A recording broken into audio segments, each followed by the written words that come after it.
সেই গরম সেই ভারী।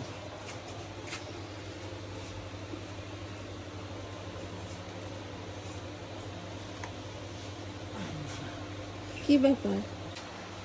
নিচে গেছে একটা গাছ আর কতগুলো গাছ চলে যাচ্ছে দেখেন আপনারা। আমি কি বলি তুমি বলিছো গোলাপের গাছ নিতে, যে ফুলের একটা গাছ লাগবে গোলাপের। একটা বলেছি আর তুমি একটা সবেদার গাছ নিতে গেছো। আর এত কিন্তু সবেদার লিনি কি কি গাছ একটু আপনাদের দেখাই। আবার অনেক দিনের ইচ্ছা ছিল, মানে আমার সব সময় ইচ্ছা যে আমার বাড়িতে সব ফলের গাছ থাকবে। তো সে যেহেতু সে মানে জায়গা নাই সেভাবেও গাছ লাগানোর, তারপর আজকে আপনাদের ভাইয়া চলে গেছে গাছ কিনতে, যে যায় কিছু গাছ কিনে আসি। তো কি কি গাছ কিনে আসতে একটু দেখি।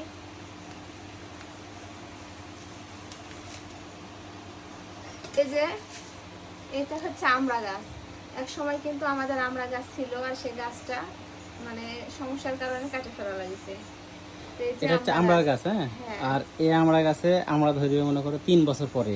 3 বছর পর হ্যাঁ, এই গাছ অনেক বড় হবে, গাছ বড় হওয়ার পরে আমরা ধরবে। আল্লাহ কতগুলা গাছ দিছে রে।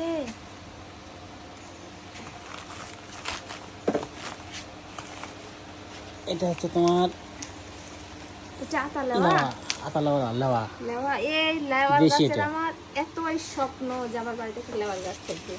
এটা হচ্ছে লেওয়ার গাছ। আমরাও দিলে আসিছে।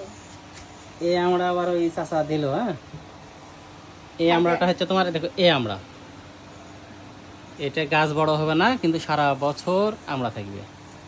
আমার যদি একটা ছাদ থাকতো গো, ছাদে এগুলো গাছ লাগাতো।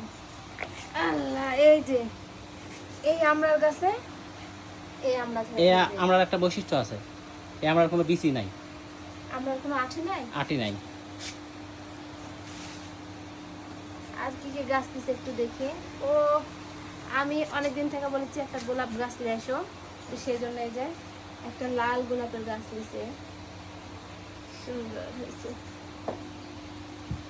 আর কি কি, এটা হচ্ছে কদবেল, বেল গাছ। এটা কদবেলের গাছ। এটা কি গাছ? এটা ডালিম, বেদেনা। বেদানা গাছ।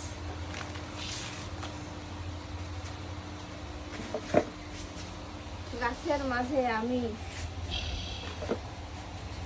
তো এই গাছগুলো লাগানো কিন্তু আপনাদের সাথে শেয়ার করব। আর আল্লাহ চাইলে গাছগুলো হয় মানে হবে, তাই না? সুন্দর হয়েছে, সবগুলা গাছই সুন্দর হয়েছে, কিন্তু তার মধ্যে আমি খুশি হয়েছি এই মানে লেওয়ার গাছের জন্য।